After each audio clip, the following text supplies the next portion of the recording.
प्रिय आत्मजन, नमस्कार। रहस्य भगवान कर्म विधान भक्ति और मुक्ति का इस कार्यक्रम के भाग 6 में मैं आपका स्वागत करता हूं। पिछले भाग 5 में हमने चर्चा को यह बताते हुए विराम दिया था कि मनुष्य शरीर पाकर भी जीव अज्ञान वश अमृत पान को ठुकरा देता है और जहर विष का पान करता रहता है। वह ऐसे कर्म करता है जो उसको जीवन में हानि पहुंचाते हैं और जो उसे कर्म करने चाहिए अपने लाभ के लिए, वो उनको जानता ही नहीं है। तो फिर मनुष्य क्या करे? प्रकृति के गुणों से कैसे पीछे छुड़वाए? कर्मों के बंधन से कैसे छूटे? कर्म तो करना ही पड़ेगा। ये तो भगवान ने कहा कि कर्म के बगैर तो एक क्षण भी नहीं रह सकते। तो फिर इन कर्मों के बंधन से मुक्ति हमको कैसे प्राप्त हो?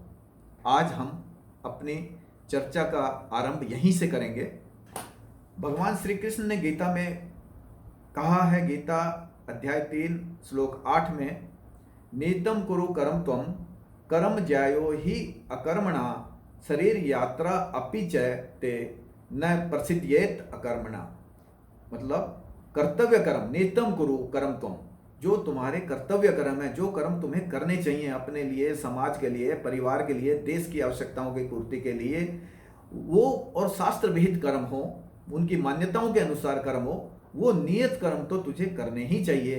क्यों? क्योंकि कर्म नहीं करने से कर्म करना श्रेष्ठ है, वो ज़्यादा अच्छा है। कर्म करना अच्छा है, बजाय आलसी बनकर निठल्ला बनकर रहने से कर्म करना श्रेष्ठ है। कर्म ना करने से तो शरीर की यात्रा भी नहीं आगे बढ़ती। आप अपने परिवार, अपने को नहीं पाल सकते, अपने परिवार को नहीं पाल सकते, तो समाज और देश की तो बात ही बहुत दूर है। लेकिन कर्म करते समय ध्यान रखें कि कर्म करने का अधिकार तो तुम्हारे पास है, परंतु इसके फल पर तो तुम्हारा कोई अधिकार नहीं है।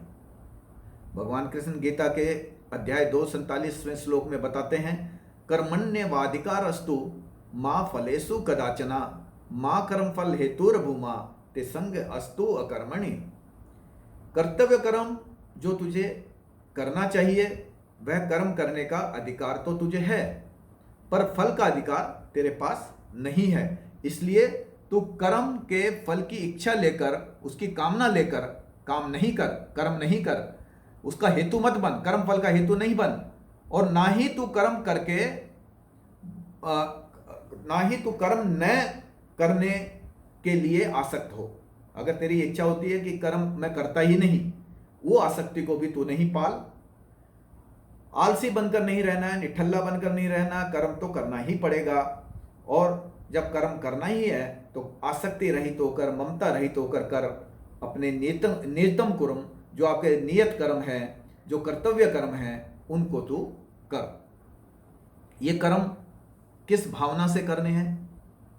जिस समय आप ये कर्म कर रहे हैं आपके भाव क्या होने चाहिए, इस विषय में भी भगवान ने गीता के अध्याय 2 के 38वें श्लोक में कहा है, सुख दुख समय कृत्वा लाभ अलाभो जया अजयो ततो युद्धाय युजस्व न एवं पापम अवापस्यसि।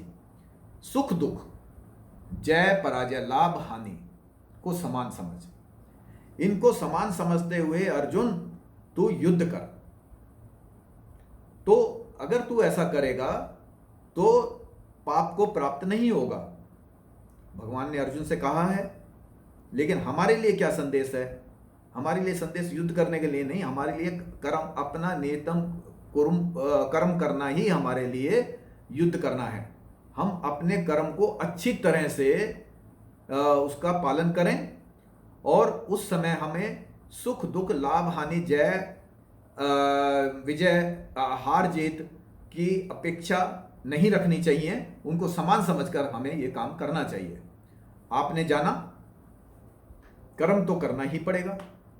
भगवान इस विषय में कहते हैं गीता के 3 अध्याय के 4 श्लोक में, न कर्मणाम अनरंभात निष्कर्मम पुरुष अश्नुते न च संन्यासत एव सिद्धिम समधिगच्छति। कर्म का आरंभ किए बिना जीव को निष्कर्मता प्राप्त नहीं होती और ना ही कर्मों के त्याग से सिद्धि को प्राप्त किया जा सकता है। निष्कर्मता का मतलब कर्म करने के बाद भी आप फल के जाल में नहीं बंधते। आपने कर्म किया लेकिन आप कर्म फल के जाल में नहीं बंधते। कर्म करके भी जैसे आपने कोई कर्म किया ही नहीं। जब आपने कोई कर्म किया ही नहीं तो उसका फल कैसे मिलेगा? लेकिन यहां क्या है, कर्म तो आप कर रहे हैं लेकिन कर्म फल के जाल में नहीं बंध रहे हैं। ऐसी स्थिति को जो है निष्कर्मता की स्थिति बोला जाता है। तो आपको ऐसा कर्म करने चाहिए कि जो आप निष्कर्मता की स्थिति में पहुंचे, आपको वो कर्म फल के जाल में नहीं बांधे। और जब कर्म ही नहीं होगा तो भोग हेतु फल कहां से होगा? आप निष्कर्मता की स्थिति में हैं, कर्म आपने किया लेकिन आपका कर्म जो है वो निष्कर्म है, उसका फल प्राप्त नहीं होगा। तो ऐसी अवस्था में जब फल ही प्राप्त नहीं होगा तो आप तो जन्म मरण के बंधन से मुक्त हो ही जाएंगे। दूसरे कुछ लोग ऐसा कहते हैं कि हम कर्म ही नहीं करते। अगर हम कर्म करके जन्म मरण के बंधन में फंसते हैं, जंजाल में फंसते हैं, तो हम कर्म ही नहीं करते। यदि ऐसा करेंगे तो आप वह कैसे प्राप्त कर पाएंगे जो आप चाहते हैं? मान लीजिए आप कर्म नहीं करना चाहते। अगर आप कर्म ही नहीं करना चाहते लेकिन आपको कुछ प्राप्त करने की इच्छा है, सिद्धि प्राप्त करने की इच्छा है, तो वो कैसे प्राप्त करेंगे? तो जो चाहते हैं आप उसको अगर आप प्राप्त करना चाहते हैं तो भी आपको कर्म तो करना ही पड़ेगा। इसलिए यह समझ लेना चाहिए कि कर्मों का त्याग करके हम अपने लक्ष्य हमारा चाहे वो संसार का हो या परमात्मा का हो, उसमें हम सिद्धि को प्राप्त नहीं कर सकते। तो कर्म करना तो अवश्यम भावी है। कर्मों की जो गति है, कौन सा कर्म करना चाहिए, कौन सा नहीं करना चाहिए, ये गति बहुत गहन है, बहुत समझना इनको बड़ा मुश्किल है। फिर भी भगवान श्री कृष्ण हम दयालु होकर हम सब लोगों के कल्याण के हेतु एक इशारा करते हैं। गीता के अध्याय 4 के श्लोक में, कर्मणो ही अपि बोधवयम च विकर्मणा अकर्मणश्च बोधवयम गहना कर्मणो गति ही। कर्मों को जानना चाहिए। जो हम काम करते हैं, जो कर्म करते हैं, उनको हमें जानकर करना चाहिए। और सिर्फ कर्मों, वो कहते हैं, भगवान श्री कृष्ण कहते हैं कर्म, अकर्म और विक्रम, ये जो 3 प्रकार के कर्म होते हैं, इनको हमें जान लेना चाहिए और इनको जानकर ही हमें कर्म करना चाहिए। इनको समझना बड़ा कठिन है। कर्म से पहले इन कर्म, अकर्म, विक्रम, इसमें सबसे पहले हम यह जानना चाहेंगे कर्मों की श्रेणी में कि अकर्म क्या है। यह पहले हम समझ लें। जो कर्म फल की इच्छा के बिना आसक्ति रहित होकर, ममता रहित होकर किया जाता है, वह अकर्म कहलाता है। इसका प्रभाव ऐसा होता है जैसे आपने कोई कर्म किया ही नहीं, अतः यह अकर्म है। जैसे तुमने कोई कर्म ही नहीं किया, कर्म तो किया लेकिन क्योंकि आपने ममता रहित, आसक्ति रहित होकर किया तो इसका फल आपको मिलेगा नहीं। तो ऐसा है जैसे आपने कोई काम किया ही नहीं, वो अकर्म है। जो कर्म स्वार्थ के लिए, आसक्ति के साथ, बिना किसी दुर्भावना, कोई दुर्भावना नहीं है, आपका स्वार्थ है, उसके लिए आप कार्य कर रहे हैं, उसको आप कर्म जानिए। और जो कर्म दुर्भावना के साथ किया जाता है, किसी को नुकसान पहुंचाने के लिए किया जाता है, तो ऐसा कार्य विक्रम कहलाता है। हमें कर्म इस प्रकार करने चाहिए कि वह अक्रम हो। अक्रम जैसे फल देने वाले, मतलब अक्रम हो, फल देना, फल तो उत्पन्न ही नहीं होता, फल का उत्पत्ति होगी ही नहीं। क्यों? और जब फल की उत्पत्ति नहीं होगी तो हम जन्म मरण के जंजाल में कैसे बंधेंगे? हम उसमें बंधेंगे ही नहीं। तो आपको कार्य करना चाहिए, आपके कर्म ऐसे करने चाहिए जिसका परिणाम अक्रम जैसा हो। भगवान आगे बताते हैं कि जब तुम कर्म कर रहे हो तो कर्म को करने का एक तरीका भी उन्होंने बताया। योगस्थ कुरु कर्माणि संग त्यक्त्वा धनंजय सिद्ध असिद्धो समभूत्वा समत्वम योग उच्यते। अर्जुन को कह रहे हैं, हे अर्जुन, तू एक योगी की तरह कर्म कर। योगी जो कर्म करता है वो सिद्ध असिद्ध, मिलेगा या नहीं मिलेगा, उन सबको समान मान के चलता है और उसमें आसक्ति छोड़ देता है। कर्म करते समय उसको फल की इच्छा नहीं होती, कोई चाहत नहीं होती, और आसक्ति छोड़कर कर्म करता है योगी। उसी तरह से तू इसको कर्म को कर। ऐसा कर्म समत्व योग कहलाता है। साथ में कहते हैं, कायेन मनसा बुद्ध्या केवल इंद्रिय अपि योगिन कर्म कुर्वन्ति संग त्यक्त्वा आत्म शुद्ध्य। गीता का अध्याय 5 का 11वां श्लोक। वो कहते हैं अपने शरीर, मन, बुद्धि और इंद्रियों से ममता रहित होकर, जैसे योगी कर्म करता है, आसक्ति छोड़कर काम करता है, अपनी आत्म शुद्धि के लिए, अपना अंतकरण की शुद्धि के लिए योगी काम करता है। वो अपने शरीर, मन, बुद्धि, इंद्रियों में सबसे ममता रहित हो जाता है, कर्म में आसक्ति रहित हो जाता है और कर्म करता है। उसका एक ही उद्देश्य होता है कि उसकी आत्म शुद्धि हो, उसका अंतकरण शुद्ध हो, उसके लिए काम करता है। यही बात श्री भगवान शंकराचार्य जी ने विवेक चूड़ामणि में कही है। उन्होंने कहा, चित्तस्य शुद्धे कर्माणि न त वस्तु उपलब्धिये वस्तु सिद्धिर विचारेण न किंचित कर्म कोटि भी। जो कर्म तुझे करना है वो अपने चित्त की शुद्धि के लिए कर, ना कि तू वस्तु की उपलब्धि। वस्तु की उपलब्धि यहाँ जो है आप ईश्वर से भी लगा सकते, संसार की वस्तुओं से या ईश्वर से भी मान सकते हैं। क्योंकि आप जब किसी को प्राप्त करने के लिए कार्य करते हैं तो आप बंध जाते हैं, लेकिन यहां आपको जो कर्म करना है वो चित्त की शुद्धि के लिए करना है। जैसे ही आपकी चित्त की शुद्धि होगी, प्रभु तो वहीं बैठे हुए हैं, ब्रह्म तो वहीं है, आपको साक्षात दर्शन हो जाते हैं। चित्त अंतकरण शुद्ध होते ही परमात्मा की प्राप्ति हो जाती है। इसलिए शंकराचार्य जी कहते हैं कि तुम चित्त की शुद्धि के लिए कर्म कर। अगर तू वस्तु की सिद्धि, वस्तु की प्राप्ति के लिए विचार से काम करेगा तो तू करोड़ों कर्म कर ले, फिर भी वो चीज आपको प्राप्त नहीं होगी। तो यहां पर जो पूरा जोर है वो सिर्फ अंतकरण की शुद्धि पर दिया गया है। सारांश ये है, शास्त्रों में कहा गया है, ब्रह्मण्या आधाय कर्माणि, मतलब अपने सब कर्म ब्रह्म को अर्पण कर दो, परमात्मा को अपने कर्मों को अर्पण कर दो। यही निष्काम कर्म है। स्वार्थ नहीं हो, आसक्ति नहीं हो आपकी अपनी, जो भी कर्म कर रहे हैं वो परमात्मा के लिए कर रहे हैं, तो ये काम निष्काम कर्म होगा। और निष्काम कर्म आपके चित्त और अंतकरण को शुद्ध करेगा। शुद्ध अंतकरण से परमात्मा को उसकी कृपा के लिए पुकारिए, तभी प्रकृति के त्रिगुणमयी माया जाल से छुटकारा मिल सकता है। ये जो प्रकृति ने आपको बांधा हुआ है 3 गुणों से, अगर आप परमात्मा को पुकारेंगे शुद्ध अंतकरण से, तो परमात्मा आपको इससे मुक्ति दिला देगा। आपको भगवान को पुकारना पड़ेगा, परमात्मा को पुकारना पड़ेगा, लेकिन पहले आपका अंतकरण शुद्ध हो। अंतकरण की शुद्धि के साथ ईश्वर को पुकारें तो जो उसकी माया है वो फिर आपके आसपास भी नहीं फटकेगी। अंतकरण की शुद्धि निष्काम कर्म करके ही होती है, ये जान लीजिए। अंतकरण की शुद्धि निष्काम कर्म करके ही होती है, लेकिन मुक्ति तो भगवान ही दिलाते हैं, मुक्ति नहीं मिलती।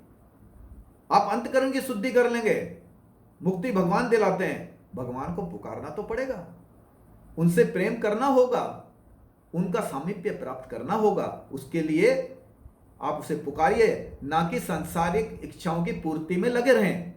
निष्काम प्रेम से भगवान को अपनाना होगा।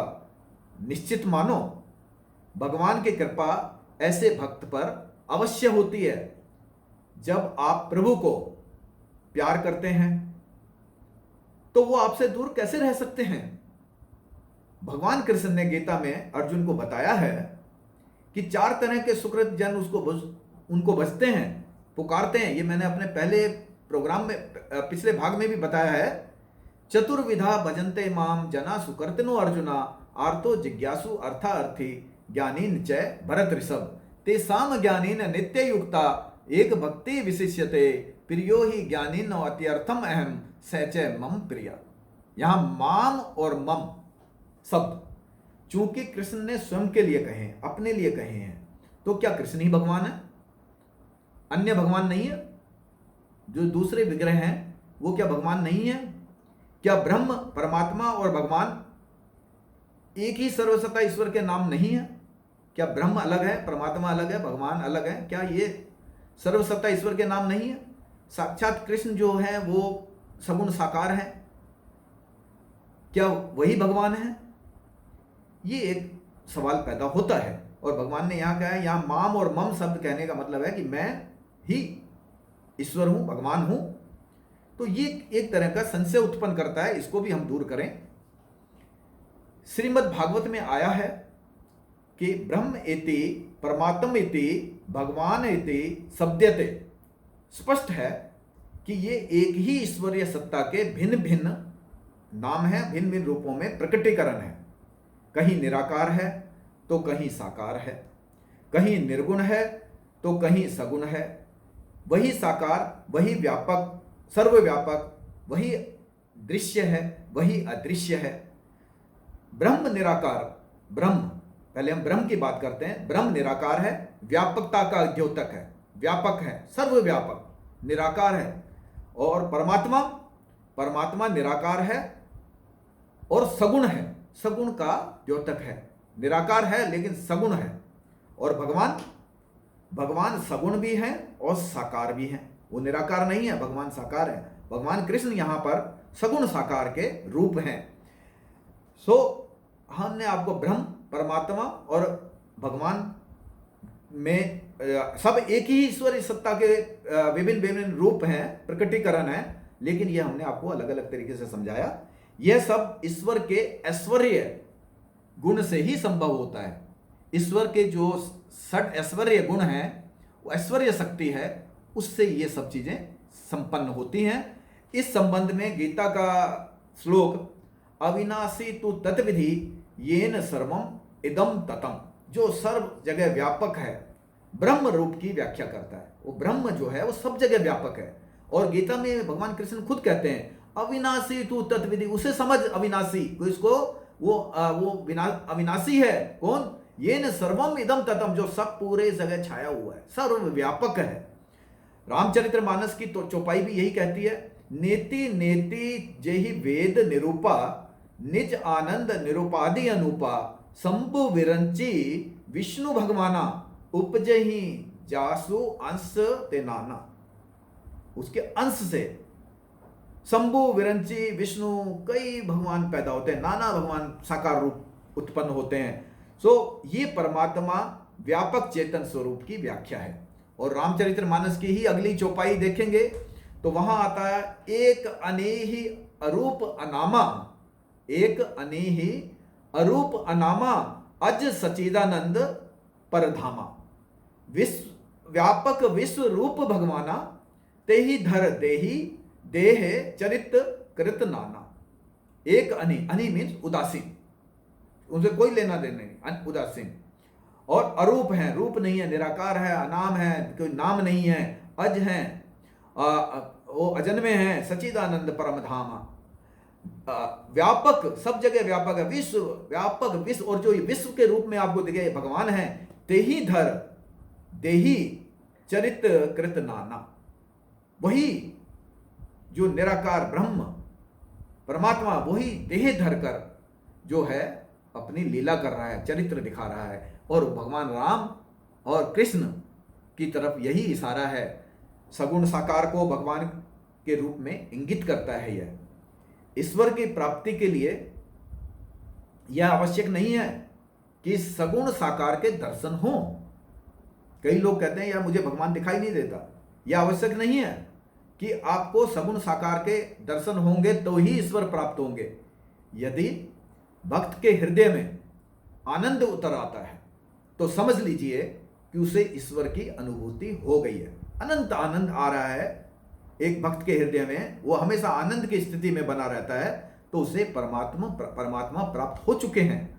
श्रीमद् भागवत में आया है, केवल अनुभव आनंद स्वरूप परमेश्वर। जब तुम्हें आनंद की अनुभूति हो रही है, परम आनंद की अनुभूति हो रही है, तो आप मान लीजिए कि आपको परमेश्वर की प्राप्त होगी। वो परमेश्वर ही हैं। आज हम अपने इस चिंतन को यहीं विराम देते हैं। इसके बाद विस्तार हम अगले भाग साथ में करेंगे। तब तक के लिए मेरा आपको नमस्कार, आपको बहुत बहुत धन्यवाद। साथ ही एक विनती, कृपया इस चैनल को लाइक और सब्सक्राइब अवश्य करें ताकि इसको आप निरंतर रूप से बिना किसी रोक टोक के देख सकें और अपने ज्ञान की निरंतरता को बनाए रखें। धन्यवाद।